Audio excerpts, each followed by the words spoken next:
If you're a lineman in charge of keeping the lights on, Grainger understands that you go to great lengths and sometimes heights to ensure the power is always flowing, which is why you can count on Grainger for professional-grade products and next-day delivery, so you have everything you need to get the job done. Call 1-800-GRAINGER, click Grainger.com, or just stop by. Grainger, for the ones who get it done.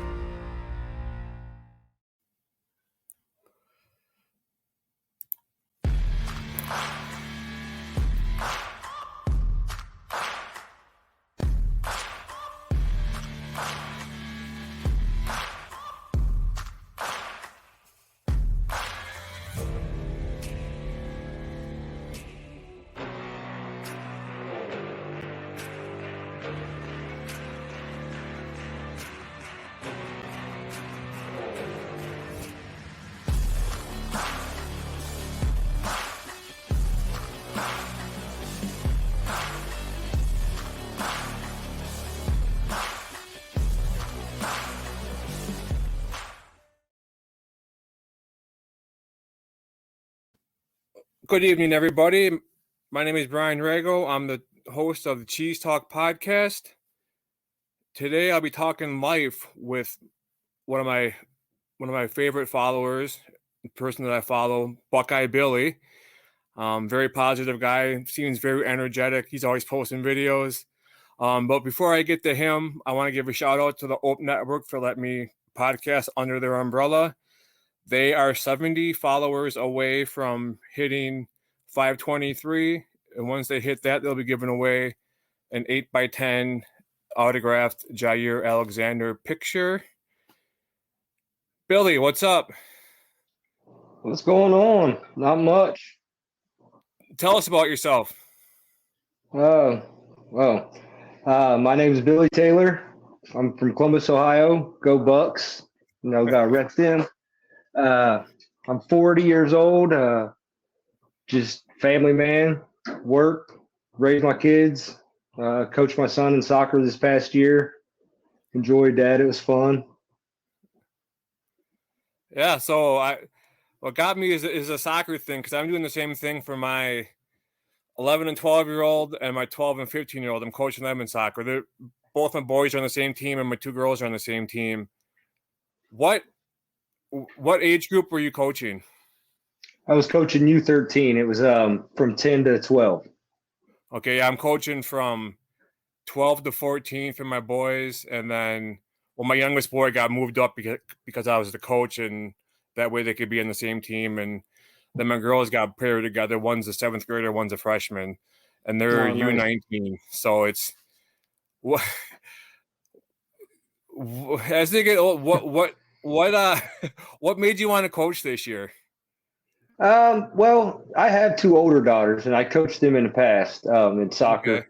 Okay. What really made me get into coaching was like just going and watching the practices, and you got to pay the money for the kids to play, and then you go and you watch the practices, and it's kind of like everybody's just hanging out, recess type, not really learning nothing. Then you get to the games, and it shows. And so instead of always being the one on the sidelines complaining, I decided I was just going to take it in my own hands and make sure that I controlled what I could control. Yeah. For me, last year I coached my oldest boy. My youngest boy didn't play. And I didn't coach my girls, but I signed up this next year to coach my boys. And then not my girls right away, but I kept on getting the email saying, if no one steps up to be a head coach, there's going to be 20 girls that aren't going to be able to play soccer. And finally, it's like, I'll do it. Just whatever. I'll make it work. And each coach has 2 assistants. And it's been hard for me with the U19 because I've been the only coach there, because half the girls on the team are playing school soccer, and you can't mix the two together while the season's going on. Right. So once we get like 7 or 8 practices before the games start, and these girls aren't going to show up until we start the game. So I've only had 9-10 girls that practice every night. So, I mean, how are you supposed to practice with 9 or 10 girls, Absolutely. It's just you do some drills that are simple, get them warmed up, and just do 4-on-4 with the goalie scrimmage. You know, I mean, what else do you do? You know? Yeah. Oh, no. I've been lucky with my boys that my two assistants had been there for pretty much 95% of the practices, and some of the practices overlap with my girls and my boys, so they were there to hold the fort down until I got there. But there have been the one coach in the boys team. He is an AAU basketball coach, so he knows about structure and organization and getting the kids in drill. So I'm glad for that. So that's cool. Yeah. How many players? That's where I kind of lacked this year, is because I didn't have any assistant coach. So, you know, when I was coaching the younger kids, you didn't really need it in U8, U7, all that stuff, because it's pretty much they're going to do what they do. But this year I kind of found out in the spring. So come fall, I got a couple assistants lined up. So yeah, it definitely helps. That's something that the organization up here gives you, I think, as you get older. Because it goes from having, what did I have last year on my boys team, like 15 kids. And now with both teams, I have up to 22 people on each team, which you almost need 3 coaches just to get, especially at the age they're at and their attention span. You need to, you need to have as much parental control around there as possible. Absolutely. Okay. How many kids did you have on your team? I had 14. 14. Okay. We played 7 on the field and a goalie, so 8 total. 8. Yeah, I think we're up now to 11 on a field. Yeah, I wish we had that many. I felt bad for the kids that play on these big fields, and 7v7 is like, oh my God, they're just nonstop running.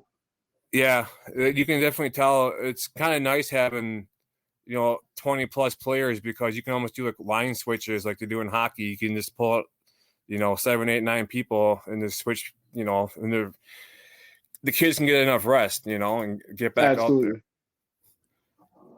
What was your best? How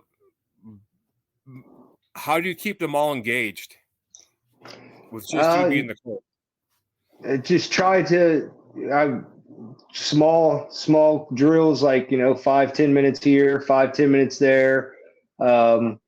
Make it competitive, where they're like going against each other, but also trying to cheer each other on. So it's like there was like drills where they'd go against each other, and like the loser would have to run a lap. So it kept pretty much all of them engaged. And then once they got to their positions, then the defense was always cheering on their defensive group, and the offense was always cheering on their offensive group. So they kind of helped keep them engaged. Yeah, I enjoyed watching your videos. Like, you're on your way to the game, you're sitting there, you're like you're vibing. Yeah, I think I got more into it than some of the kids sometimes. Hey, nothing wrong with that. At least you're keeping yourself in check. Right. Are you guys still playing into the summer? No, the season's over. My son's going to do some summer camps, but the season ended last weekend. Okay. And then it'll pick up again.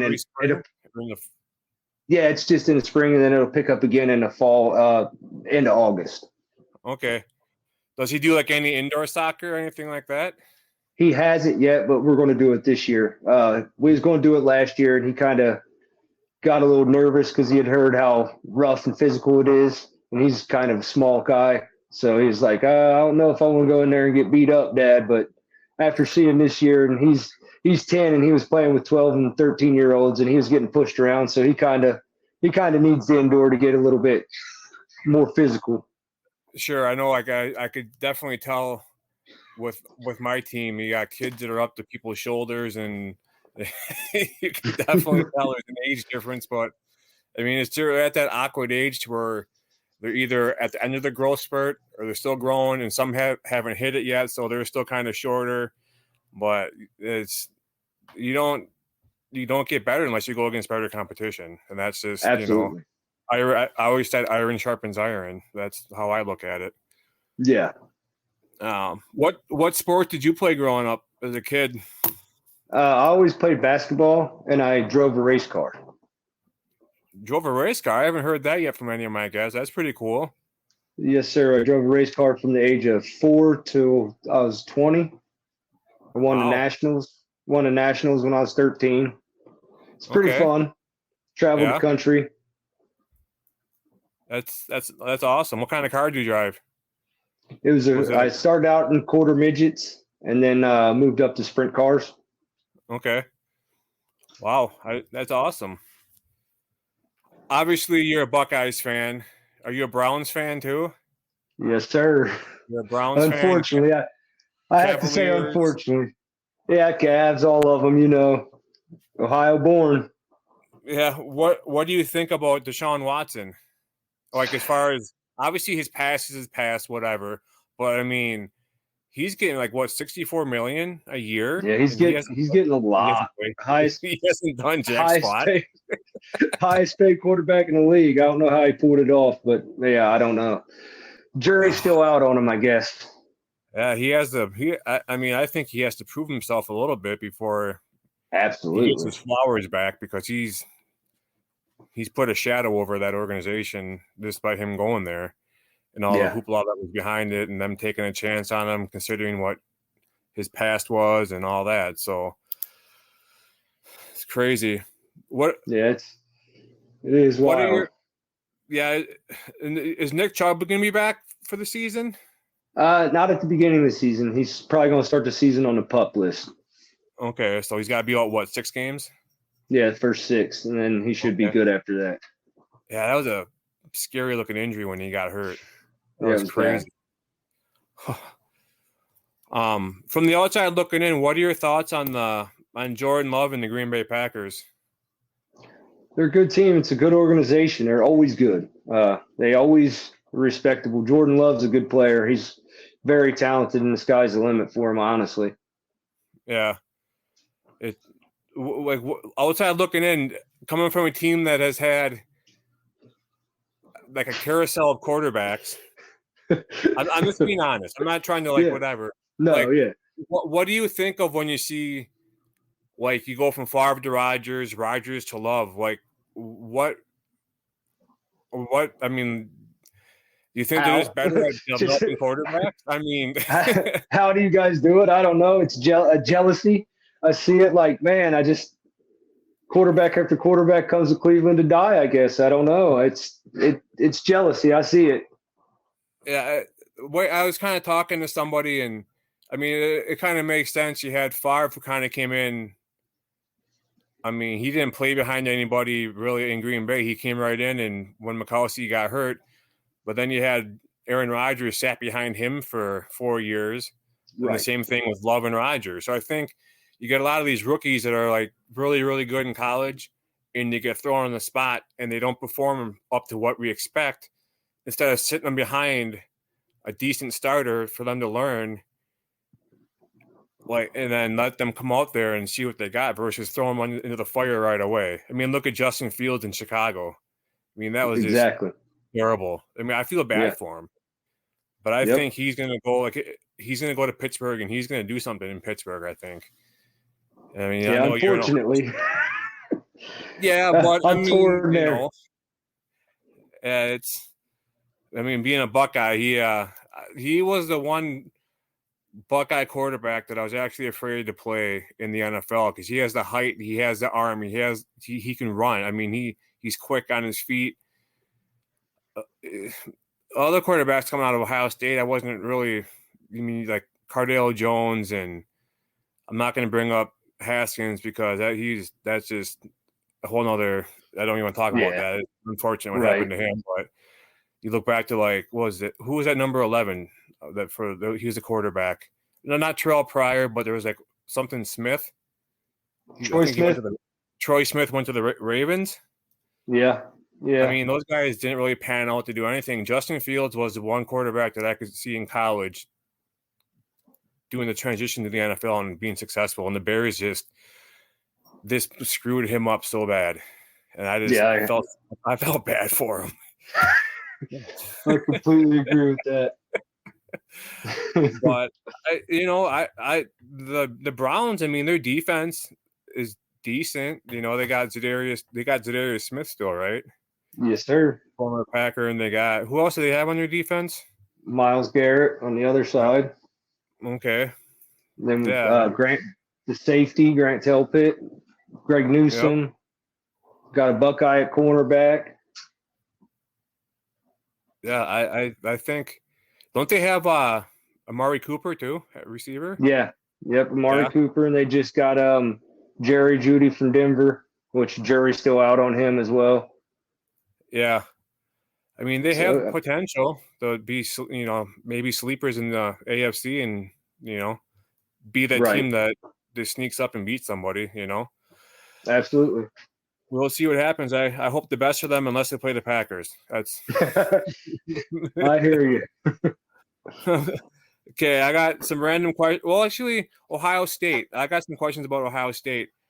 Who is your favorite Buckeye of all time? My favorite Buckeye of all time.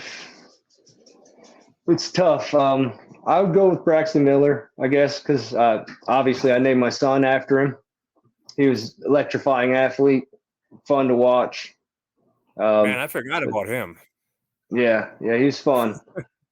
Close second would be Zeke. I liked watching Zeke. He was a good player as well. Yeah. What do you make of this whole NIL deal? It's wild. I'm glad we decided to join the party instead of step back and let it develop. We decided to get out in front of it, but it's getting wild, especially paying these players all this money before they even play a down on college football. I was just reading an article. I just saw the headline. Don't know how much truth it has to it, but one of Dion's kids, I think that Shiloh Sanders, is facing like a lawsuit for like almost $12 million, and he had to file for bankruptcy. I've seen that. That's crazy. It's wild. Yeah. It's, you don't know. There's a lot of people that say that Ohio State was paying their players before the NIL came true. I don't know how much truth there is to that. I mean, there's shady stuff happening in every college. You just don't hear about Absolutely. it, until it makes the head or somebody gets pissed off and they narc on somebody. And I just hope Wisconsin can, quit getting blown up by Ohio State. I'm sick of seeing it. Right. Oh man, it's crazy. All right. So when you were a kid, what did you want to be when you grew up? I wanted to be an NBA basketball player. How tall are you? About 5'4", 5'5". No, the height didn't work out with me there. Okay. I was cool. Determined that's what I was going to be, though. Yeah. Hey, look at Muggsy Bogues made it. Right. He's 5'3". Yeah. I was going to rival him for shortest ever. him and Spud Webb. Yeah. What's your number one biggest pet peeve? Biggest pet peeve? Probably being on time. Just I hate being late to anything, and it's just bad punctuation and grammar just to show up late. I like to be early to everything, so I'd say being on time. I get that too. I know my wife can see the look in my eye when we're running late. She because I'm always early to stuff too, Right. And just knowing that it's like, it's one of my biggest pet peeves, that and people that drive slow in the fast lane. Oh, absolutely. Or they speed up to cut in front of you and then they slow down. Yeah. Or, like when they're taking a right and there's a line, the line kind of goes for they can move over to make that turn, but they stay in the lane and make that turn. And on top of that, when they're doing that and not using their blinker. Yes. All of a sudden they do the quick sudden stop, and it's like, man, that drives me nuts. Yeah, I'd agree with those. What is your biggest passion? I have to assume being a father, you're married, correct? Yes. Yeah. Biggest passion is probably my kids and my wife. Just everything I do is for them. Honestly, it's fun to be around them, just living the life. Yeah, I'd have to say the same. Being around my kids and my wife, and not every day is golden, but at the end of the day, it's worth it. Yes, sir. next thing before you know it, they're going to be out of the house, and it's just going to be my wife and I, and you know. Yeah, I'm getting close to that. I already have one that's out of the house. One that's 17 will be 18 in December, and then I got my son just turned 11 or turning 11 next week. So yeah, I got as of right now, a freshman, a 7th grader, a 5th grader, a 4th grader, and a 1st grader. So nice. so I have a few years yet until that happens, but right, it'll go before you know it. Oh, it does. I think that answers my next question on what gives you motivation every day is your family. Yeah, absolutely. That's my motivation and my drive. I'm not trying to be a creeper, but do you work for Amazon? Yes, sir. Okay, because I know sometimes you like take pictures, like I think it's like in the warehouse or in the right. Yeah. I'm not trying to be like, hey, I'm sitting here stalking you. I just no, trying you're to good. trying to think of like, you know, talking subjects. And all right. Yeah. I don't do one of these without asking somebody, what's your favorite kind of cheese? My favorite kind of cheese, Swiss. Ooh, that's I like Swiss too, but it wouldn't be one of my favorites. But cheese is cheese, and I can't discriminate. It's big over where you're at, though, isn't it? Cheese, oh yeah. Yeah. Sure is. I could eat cheese for every meal. That's awesome. Are there a lot of dairy farms out by you? I mean, you're in the city, right? Yeah, I'm in the city. Okay. There's some in the outskirts of the city and stuff. There ain't many dairy farms around, though. Yeah, there's a bunch in Wisconsin. Well, that's where we get all our milk from to make our cheese, and you know. Nice. I actually went with my 1st grader to a field trip about 3 weeks ago to a dairy farm just south of us, and they had like 1,400 cows. They're all female cows because only females can milk. Okay. And it was strictly they milked for cheese. And they said every 7 hours they have like this big, I describe it like a merry-go-round where the cows go on it, they get hooked up to milk, and they do it every 7 hours, and every time they milk, they make 86 to 86 pounds of milk they get out of a cow per cow 3 times a day. And they had like a 36,000 gallon temperature controlled silo that the milk truck backs up to like whatever times a day or a week or whatever, and it just empties out into this milk truck. That's crazy. Yeah, that's wild. I never knew that. Yeah. Like these farmers, they're working pretty much. They have somebody on staff.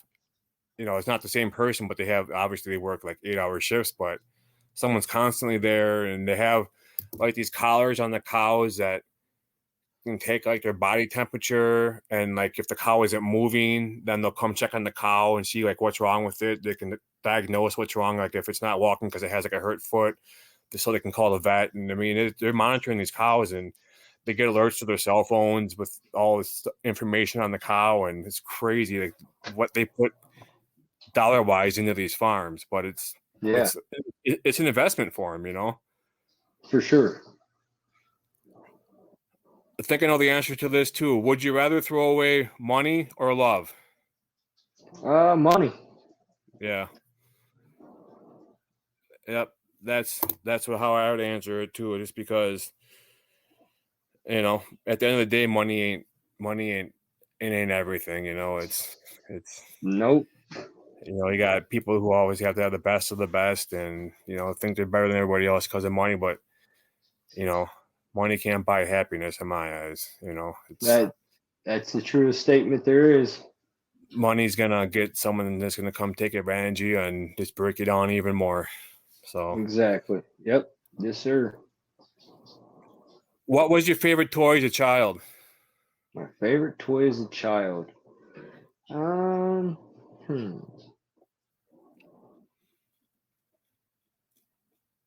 That's a good question. I'd probably say like the slot track cars. Oh yeah. Then you can smell that. You can smell that Right. of the. Oh yeah. I was real into that. I thought I could like work on them and fix them up and all that, modify them and stuff. Little did I know I was tearing them up. My dad was getting a little aggravated after keep replacing them. But yeah, that was probably the favorite toy I had. Yeah, I like the little like GI Joes, like the Hot Wheel Okay. cars and stuff like that. Oh my God, Micro Machines. Remember those? Yeah. Yep, I do. You have like the lunchbox like carrier and have all the Micro Machines in it, and Yep. Nice. If you had the world's attention for 30 seconds, what would you say? Stop hating everybody. Yeah. We're all just trying to live life. We're all trying to survive the day and get to the next day. Look up. Stop always being so consumed with your phone and technology and everything. And just enjoy and be nice to everybody, because you don't know what they're going through and what's going on in their life. Right. And I'm only asking you these questions because I ask questions based on who I'm. I know you're always a positive person, and I figured that was how you're going to answer, and it worked out. You got to kind of base your questions based off of who you're talking to, and did a little research, and that's a good answer, because you don't know what someone's going through. That's it. That's just how it is. I've learned more and more as I got older to hold the door for somebody and just say hi to somebody, and ask them how their day is going, and if they're having a bad day, try to pick them up. That's all you can do. Yeah, that's hey, nothing more true than that. We've had an experience close to home, with my mother-in-law and all that. We lost her to suicide, so and she never really showed any signs like that would be the last person you'd expect. So it kind of really opened my eyes to like, you never know what anybody's really dealing with truly. Yeah, I'm sorry to hear that, man.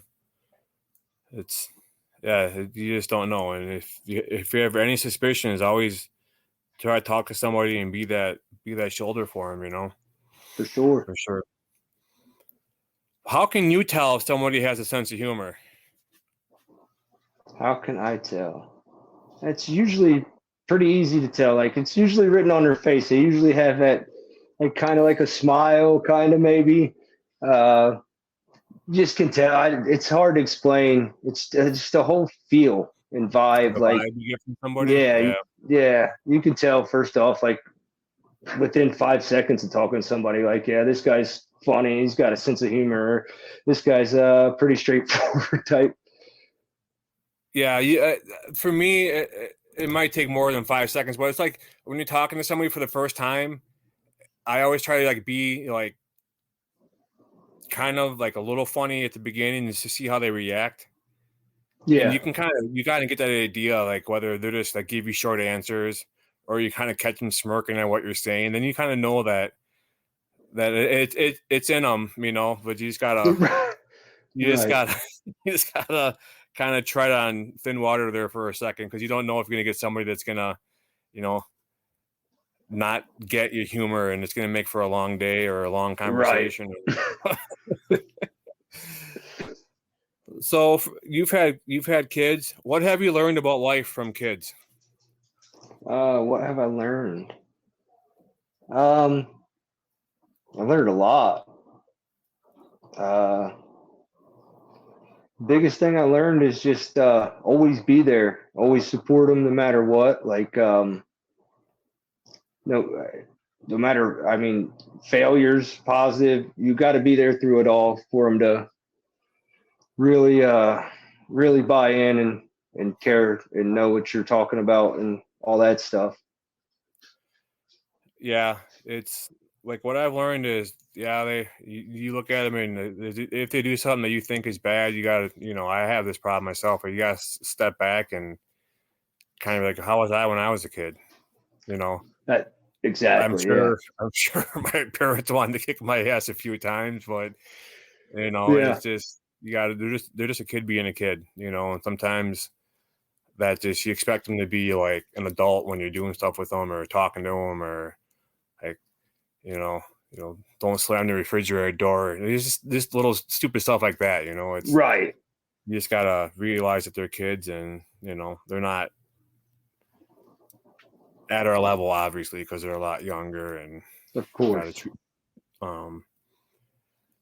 Do you care what others think about you? I absolutely do not. Perfect. I'm rare, I guess, in that. I tell my wife that all the time. She's like, Billy, what are they going to think about? I don't care. Like, if I like it, it doesn't matter. Like, whether you like it or not, it's me. Yeah, I've had problems with our neighbors. Like, we don't. There's like maybe one neighbor by us that we get along with. I live. There's houses all around me, but it's just they're some of the ones that think like they're so much better than everybody else, and I'm just gonna live the life that I want to live, not care what they think about me. I got one neighbor that was out power mowing his yard last night, like at 8:30 at night. He just mowed it like 3 days ago. And they have a his and hers. They got their own leaf blowers they use to blow at their garage, and it's just then you got kids down the street that are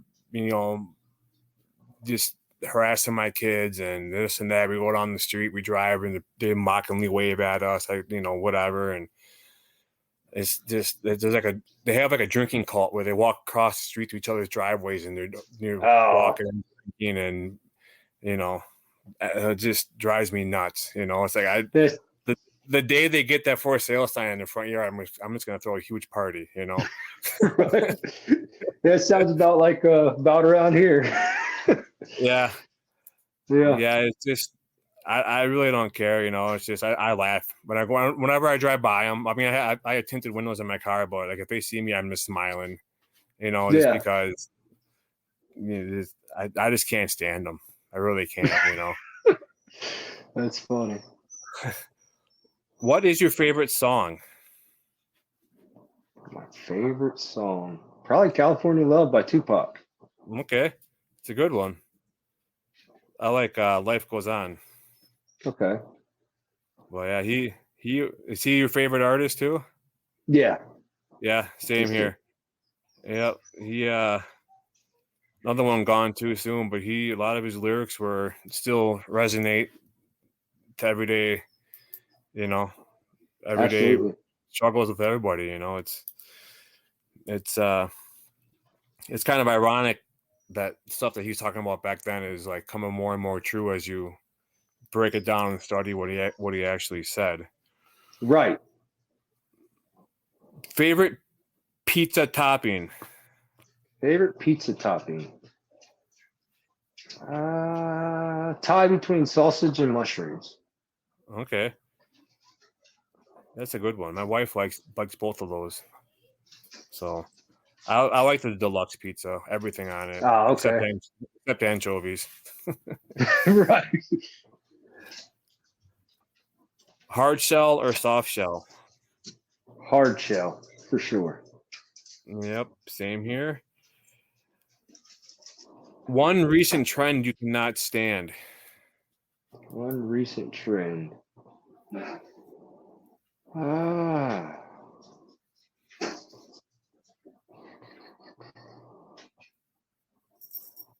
don't know. I would say the made up Drake and Kendrick Lamar beef, I guess. I thought that was entertaining. It was. It got a little old quick. Yeah, it was just crazy how like one was doing a diss about the other, and at the same exact time, the one that was writing the diss towards the other one, they're writing the diss at the same. It's just crazy how like how fast it was coming out. Yeah, it just drew more popularity than anything. I think it made them both, but I don't know. It's like a lot of this stuff. A lot of these hip hop artists, they talk about stuff that they didn't grow up around. A lot of them do talk about stuff that they grew up around, and one of them that is, I think, down to the core is Kendrick Lamar. He's from Compton, sure. right? Yeah. And you got Drake, who played some dude in a wheelchair on Disney. It's on like Disney, yeah. He has no idea, like whatever. He has a voice and he has a ghostwriter. you know. Exactly. And in my eyes, when the stuff started going, I kind of, the needle was kind of in the middle, and it kind of went one way for Kendrick Lamar. And I've been listening more to him, you know. I would say the same, yeah. And I mean, you think about some of what song was it? Not Like Us, that song, when he brought up like the part about, he said A minor, and then you look back at all the different pictures and the videos, and it all makes sense. Oh, for sure. Like Drake's going after all these like young girls, you know. Yep. And then what Drake was talking about going to Oakland. If he went to Oakland, he'd end up getting freaking jumped. Yeah, he wouldn't last. He's a fake tough guy. Yeah, he is, and he hides behind his security, you know. For sure.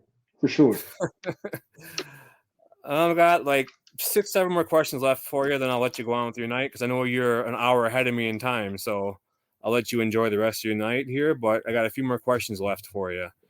Sounds good. What do you like to do for fun? What do I like to do for fun? I usually, if I'm not taking my son to play soccer or practice soccer with him, I like to go fishing. I like to watch sports, basketball or football. I try to go to as many crew games as I can because it's right down the road from us. So Major League Soccer, we was able to take my son to the Major League Championship soccer game last year. That was a blast. Cool. So I just try to stay busy. Yeah, I like watching sports and coaching. I also coach basketball. I'm coaching my youngest boy in football this fall, so that's a first for him playing football, but you know, we'll see how it goes. I was always weary about my kids playing football because compared to when we were younger, people got bigger, faster, stronger. There's more training programs. There's more of like, you know, the AAU type circuit where, you know, these kids just are playing 24/7, you know, year round. Yeah. You got to keep your head in the swivel, man, because you're going to get your lights knocked out. So yeah, that's why I was kind of. That's why I'm kind of glad my son is like into soccer more than football. So I ain't got to really worry about that. I asked him if he wanted to play football because he goes outside and plays with his friends some, but he has no real interest in playing it. Yeah, I'll see how my son does. Just got to teach him to be the one taking people's heads off, and he won't have a problem. Right. Your favorite place to vacation? My favorite place by far was Clearwater Beach. Okay. It's gorgeous. The sand, everything about it is just amazing.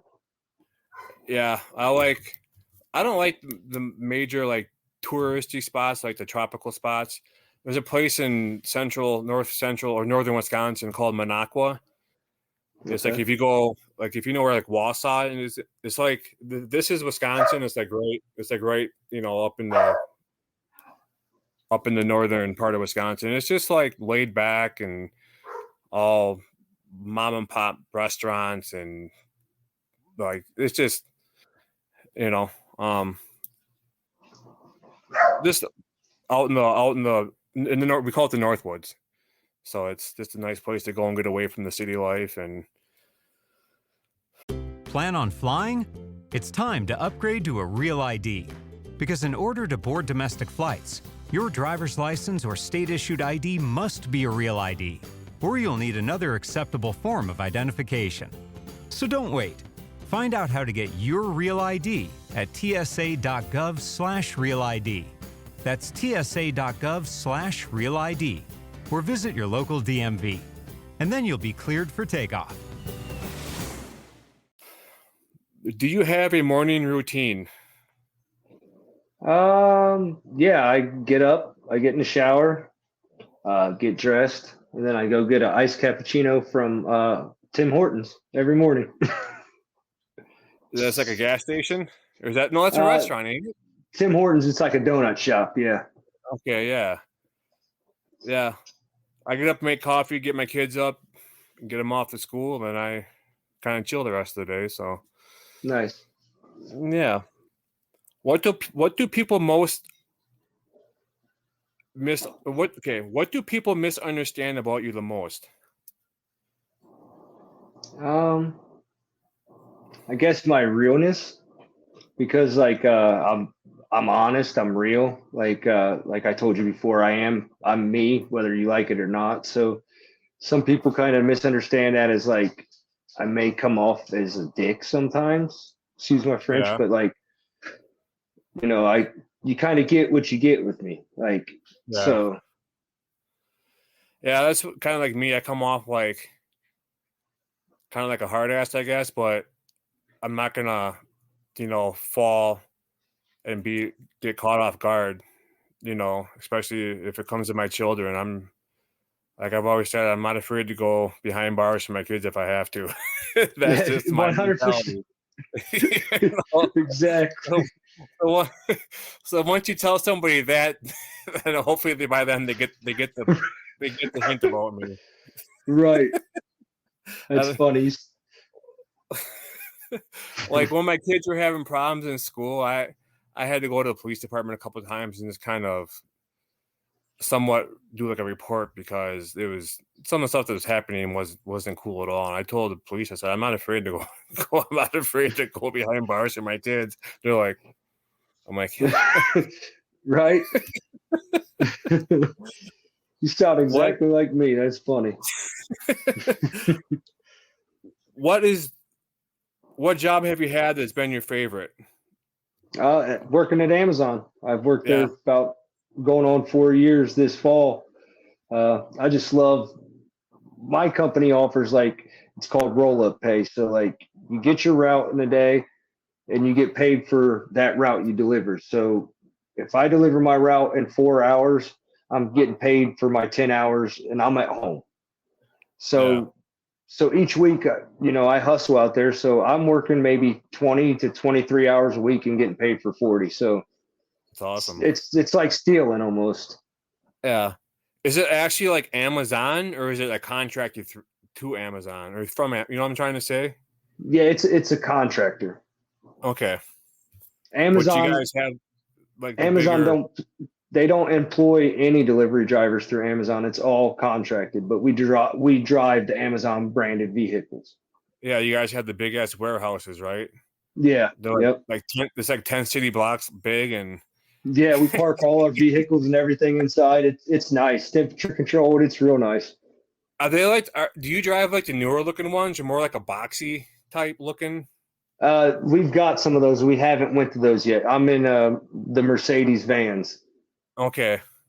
How's that? We've got, yeah, I like it a lot. It's real nice. Yeah, I see they're everywhere. The one thing that drives me nuts about Amazon and actually FedEx and everybody, they like if they're going to a house on a certain side of the street, even if the traffic goes the other way, they pull up on the curb. Yeah. Facing the road. I mean, it ain't a big deal, but when they start going down the road doing that, and I don't know. Yeah, when you go to instead of this part, I don't know. Whatever. That's just me.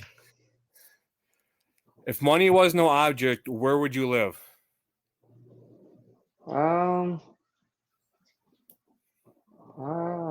Probably a tropical island somewhere. I'm thinking Italy. Okay. I was thinking more like a Bora Bora, something like that. Yeah. Yeah, if money was no object, I think I would definitely be on an island somewhere over in Italy or nice. Just, getting that Italian pie every day and Italian food. And right. I've always been intrigued because I've did a thing like on Ancestry years ago, and that's where my dad's side of the family came over was from Italy to Chicago. So I've always been curious about my ancestors over there and what they did. Cool. So, all right, Billy, last question here. What is your life motto? I know you kind of talked about it a little bit, but my life motto, work hard, play harder is really what I live by. Like, just be happy, be nice. Like you said, every day ain't the greatest, but it's your day. So Yeah. that's it. Well, perfect, man. Well, listen, I want to thank you for being on tonight. It's awesome. I appreciate the invite. Yeah, we'll have to do it again down the road. It ain't Sounds good. that hard of a setup to do. Just send you the link and you go on there and type in your name and wait for me to add you to the stage, and it worked out pretty good, I think. Yeah, it was easy. So, I'll have to think of a different group of questions for you though. Maybe I'll get you on during college football season. Yeah, there you go. That would be fun. All righty. Where can people find you on Twitter? At Buckeye Billy, 4T. What does the 4T stand for? That was my race car number. Okay. Number 4T? 4, and then the number 4, and then the last name, Taylor. T for Taylor. Okay. That's awesome. Yes, sir. Well, I'll let you get on with your night. Thanks again, and on Wisconsin. All right, go Bucks. See ya. Go later. If you're a lineman in charge of keeping the lights on, Grainger understands that you go to great lengths and sometimes heights to ensure the power is always flowing, which is why you can count on Grainger for professional-grade products and next-day delivery, so you have everything you need to get the job done. Call 1-800-GRAINGER, click Grainger.com, or just stop by. Grainger, for the ones who get it done.